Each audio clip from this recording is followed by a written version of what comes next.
Hello, I'm Callum from the Try Time podcast. And I'm Matt. And today we've got our first ever actual just YouTube video, which isn't a podcast, and we're doing the 2020 Championship predictions. So from 14 to 1st. These are entirely his predictions, so if you have any complaints, you know to aim them at. Matt's just here to help me justify them.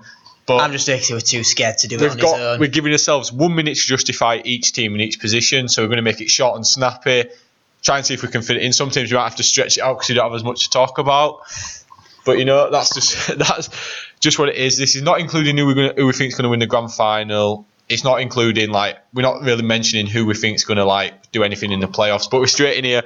We've got Oldham, 14th, recently promoted from League One. I think they'll struggle to adjust.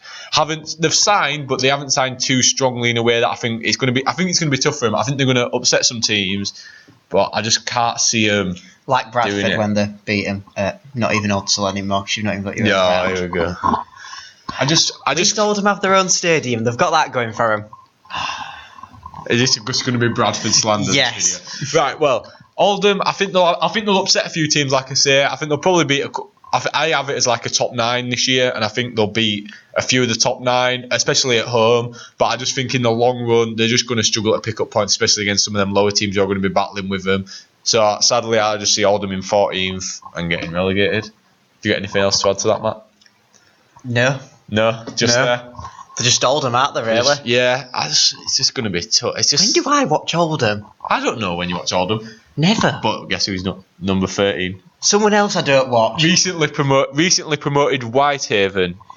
You don't like these League One clubs, do you? League One, I think they're just going to struggle to sort of not adapt because it's a similar game, but just push on in this league. I think the 12 teams who have stayed in Championship are all good.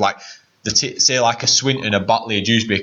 I cannot see any of them getting relegated, especially after the good. Notice I didn't mention Bradford there. No, but I see them in the upper 9. I'm speaking sort of below that. So I just think Whitehaven. I think they'll be. I think.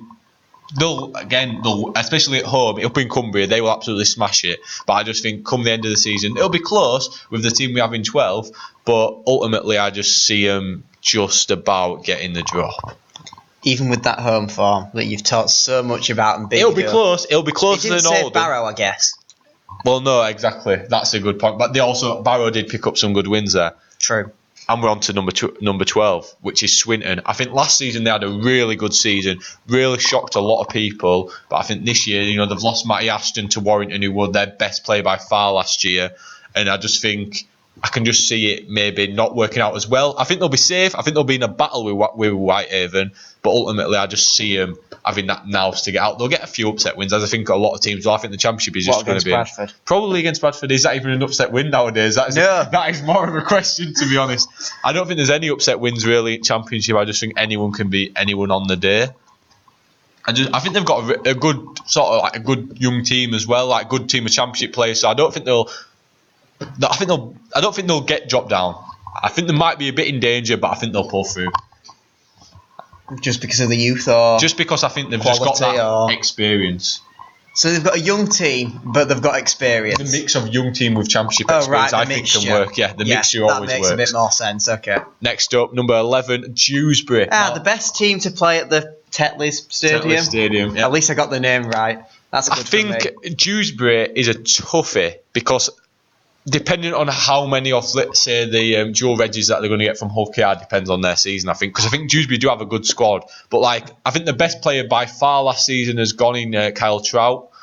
He's gone to Hull KR, which is obviously the team that they're going to get. Do you know what's really interesting? Hull KR have got Dewsbury, who play at the Tetley Stadium. Hull FC have got Bradford, who play at the Tetley Stadium. That's not about Dewsbury, though, is it? So let's get on to Dewsbury. It's about their ground. So I think it depends who they get. If they're getting the likes of Ethan Ryan, Elliot Minchell, I know I'm just naming all ex-Bradford players, but it's true. If they Still living in the past. If they're getting them sort of players in, they're good Championship players. They've proved that with Bradford, so they'll be a force to be reckoned with. But I just think long-term inconsistency is going to lead to them coming 11th. 10th, Batley. No, I think they'll be in the mix as they always are with Dewsbury. It always seem to be them two in this sort of position where they're safe, but they're not really pushing on too much. Do you remember when they were top 4 that year? In 2016? I think you might be right with 2015. We played them ahead in there. Yeah, 2016 it definitely was. I'm going to say it wasn't 15. We won that year. I'm going to say because 15 what? Yeah, 15 Treble. was yeah. Yeah, Batley just pipped Bradford in that year, actually, 2016 Championship Shield. Are you crying about Bradford not getting promoted again? Yeah, probably, yeah. So Batley, right. I think they'll be good again. I just think it's one of them where I just can't see them challenging that top 9. I think the best of the bunch below them, but I think I can't see them pushing on as much. Comfortably the best or only just? Close with Dewsbury, but again, I think that's so hard to predict depending on what teams get on loan and stuff. But I think Batley, especially with a signing like Sean Lund. Who were Batley dual-regged with? Anybody? I can't think off the top of my head. It could be a Wakefield. I'm not sure. Sorry for all the bad research, but I just know they've got like a Sean Lund. It's Championship. This isn't my area to research. Yeah, blame him. Yeah. Moving on. What I'm saying is the top 9. I'm going to go with Sheffield. Now, last season they had a really good season, or a really good first 3 quarters to the season. They fell off a bit towards the end, and that ultimately meant they didn't get the playoffs. But I think they were definitely happy with their 7th place finish. Finished above the likes of Widnes and Halifax. I know Widnes had the points deduction, but still, that is some good feat and how well they actually played. I think in terms of the team, it's still good. They've got some players I really do like at Championship level that I probably would like at Bradford, to be honest. But ultimately, I just think it's gonna hit them like it did last year. But I don't know if they'll get going as much. I don't know if last year is going to be in the back of their head where they sort of fell off towards the end of the season. That's going to mean that they don't start as well this season. I think they'll definitely be quite a good sort of few wins above Batley, but I can't see them really pushing for a playoff spot this season. Are you planning on going to their very lovely ground this season? I went last year, and it's a really nice burger that I had, so shout out to... Right, stop talking about burgers, back to the rugby. So we're on to number 8, which I think this is really close. It's Halifax. Halifax fans are going to kill me for this, probably, because they think they're going to be challenging for playoffs. Please do, it'll make my life a lot easier. They will be challenging for the playoffs. I think or at least his top 8 will be challenging for the playoffs very closely. Halifax, like Jody Broughton, I like that signing. You've got Morell, you've got your players who are good and like they know how to win Championship rugby games. Last year they didn't do really well at all in the league, but they got to Challenge Cup semi-final, which I think is a reason why they sort of fell off a bit in the league. Who did they beat in the quarters? I can't remember. Oh, here we go. I actually thought you were asking a serious question for a second, and then I realised it was about Bradford. So, but again, I just think Halifax. I think it's going to be close with the team we actually have in 7th, but I just can't see them ultimately like prospering in like this year and getting to the playoffs. There's a lot of good teams in Championship this year, as I think we're going to get. Obviously, we're going to get to as we get up to that. Can I do the honour of saying who you've got 7th? Go on. The team that Halifax beat in the quarterfinals of the Challenge Cup, and the bias boy has gone for his best mates Bradford. So justify this one. I'm disappointed to have to put us at 7 because I'd love to be putting us in that top 4, You'd love top to put 5. yourself first. Yeah, obviously I would, but I'm not. I'm being realistic. We've had a really big changeover in the off season, all the financial stuff, and I don't want to really get into that too much. But I think we've got a good young side. Joe Reg with Hull FC should be good. Got a couple of Leeds lads on loan. We're looking for stability this year, and I think 7th place I would be over the moon with that. How's V7 going to do for you? Oh, don't start with this. I'm not having any of this. But honestly, I just think I'll take that. I think we'll upset a few teams, to be fair, especially at our home Tetley Stadium.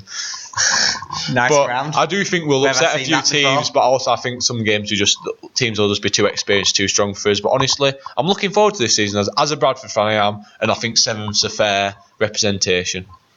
If not a bit generous. Potentially. No, 6th, the flat cappers will be absolutely in bits about this, but I've got them at 6th. This is going to come down to the last game of the season between them and Widnes. Last year they did really well, and everyone will give them such the praises that they got to the playoff final. But you've got to look at it. Are you going to tell us who they are then, if anyone's not worked it out yet? I've said Featherstone. You haven't. They can see the picture. It's on the screen. They can see the picture. You can read, I'm sure. But Featherstone. It took you long enough to learn. 6th. I just think they're going to be there. They're going to be close with 5th, and it's going to come down to the last game of the season. There'll be a bit of a gap between them and Bradford. But last year, again, I feel like they won a lot of games, but they did. Like, there was only 1 point above Bradford in getting into the playoffs. They got to the grand final. They got to the grand final and did really well in playoff time, in like crunch time in playoff games, but in the season they could drop off, and I think that, especially if Leeds get a few injuries and them Joe Reds players are coming back, it could be a long season for them. But honestly, I do think 6th. We get a few injuries, and I think it's just so close at this top, but we're into 5th. Widnes fans will be absolutely loving being in the playoffs. There's a lot of things I've seen about Championship have written them off. You've actually got some money now. You're not having to get the penny. They've signed some really good players. They have actually. A love the signing of Matty Smith, especially in the halves. He's going to be great in Championship. I think he'll kill it. I just think Widnes are just going to pick Featherstone to it. I think last year they looked good in glimpses. There were some games like they got beat by 50 odd against Bradford, but then some games they were challenging. And we're back to another game. He's still living in the past. Over. No, I'm just saying that's a game, for example. You would pick that one though, where they've played terrible, but then some games have played really well, and I think it's a club back on the up. They've done really well to bounce back, and I think, you know what, I'll give it to them. Fair play to Widnes fans. They've stuck by the team, and they deserve it. Fair play to them. No club should have to go through that, and no fans especially. And I honestly think that group of players that they've got will push them into playoffs. And I think once you're in playoffs, as Fev showed last year, anything can happen. They could be anyone. Especially without Toronto. Oh yeah, Toronto's a big player out of the game, really. And then we're on to number 4, which is York City Knights. Again, another great season last year. Crumbled a bit in the play. Well, they did crumble. I won't say crumble, but they didn't push on in the playoffs like a Fev did, and it just sort of were a detriment to how they ended up actually them looking back on the season. I think this year, 4th place, they'll be very happy with that. They've signed some really good players. Chris Clarkson especially jumps out at me as a really good signing. James Green. So that's 2 great sort of forwards who have played in Super League, and Green has played in Championship and done really well. Clarkson last year were starting in bloody Super League. So, some quality players there, especially when you've got your Connor Robinsons as well in halves. He's a Championship veteran essentially now. How good he is in there. I just think they'll be really good again. They'll be hard to beat, especially at home. Yeah. I just think good team, going to come 4th. Fair enough. We'll get on to number 3, which is Lee. So I think Lee have signed really well again. I think all these teams have. I think the Championship this year is going to be absolutely amazing. I just can't wait to see some of these players play live often, which I'm not necessarily used to, not watching too many Super League games live. In person, I mean, obviously I've watched them on telly, but I just think they're good. Fan. Well, no, you know what? Forget that. I go to every single Bulls home and away game, but you ain't got a home game. All right then. So Lee, 3rd, a really good season for them. I hope for their fans that they can actually push on in the playoffs this year. As last year they really they lost to Fev in the first round, and it just seemed a bit lackluster from them, and they didn't. I don't know. I think I saw him a few times throughout the season, and they did look really good. So Jared Sammett's going to be class for them. I can't lie, he's just going to be quality. Yeah. I honestly think they're going to be challenging for Super League this year. They're going to be. We saw what he could do at London. I know we said we're not going to really predict the playoffs because I think that's too hard to, but I think they'll be up there. 2nd, we're going to go with Toulouse. Now they've sort of almost made this position their own the past couple of years. You always think, all right, Toulouse will finish 2nd. Honestly, I think they'll do really well. They're nearly unbeatable at their place. They do travel quite well, to be fair. Probably better than Catalan, actually. Probably better, yeah, but you've got to think of the standard of the league as well. Catalan are going away to head in. Yeah, but we're judging their performance quality at home versus away. Yeah, true. And Toulouse have got to go. Toulouse have got to go to ground sort of like Swinton, which say if they're playing them at late February away from home, that's a tough game. I don't even think Toulouse know what snow is. I know. I'm going to say we played Toulouse last year, and it was the muddiest game I've ever seen, and it ended 14-0 or something like that. But they've ground out, and I think they've got that in the team. They've got some really good up and coming French players, some really good veterans, and I think them again. This could be the year that I can see Toulouse. Do you want to give a shout out to the other friend of the podcast, Mika? We know you're listening. We love you. We love you. So then we're going to go on to our 1st place, the London Broncos. Recently just come down from Super League. Unluckily, would you say? I think it was probably the right decision. Speaking from their Super League season last season, which is probably the only reason he's brought me on here, they were kind of lucky to be where they were in the sense of, you've all heard it, St Helens playing the weakened team. You've heard that card 50 times over from salty fans of other clubs that were in the drop zone. Yes, it's probably a harsh stick to beat at London, but you can't argue that there was at least one of those games that it probably did give them 2 points more than what they earned. There were some fantastic wins. Hull KR comes to mind. Oh, yeah, definitely. There were some great games that I remember watching. Yeah, definitely. And I just think they're going to be 1st this year. They'll grind it out in Championship. I think it'll be close at top, between that top 5. And by the way, just so I can't be accused of bias, yes, beating Leeds at Headingley was one of those great games. Oh, God. very good for me as well, totally. Yeah. But yeah, I do think they'll do really well. They've lost a few players. Hopefully, the quality's still I don't there. necessarily think they'll. I know we say we're not speaking about playoffs. I don't necessarily think they'll win the grand final. No, but I definitely think they'll be up there, and that's past a minute on London. But they're going to be the champions, so we're going to give them an extra bit of time over the minute. But I think that's it, innit? We've predicted it. I think so. And our first ever, pretty much 15-minute video. Yeah. Not an hour 15. Not a podcast. So if you're just getting this and you haven't seen the podcast, go quickly check them out because we've got a few episodes. They're quite long. Check them out. They're all on our YouTube channel. We've got a lot of videos planned, a lot of podcasts planned. The podcasts are going to be weekly. They're weekly now, but when the season comes, they're going to be out every week, reviewing the games, looking forward to the next games, all the talking points and everything. Thanks for watching this video. I've been Callum. Stay tuned for the next one. I've been Matt. And we'll see you later.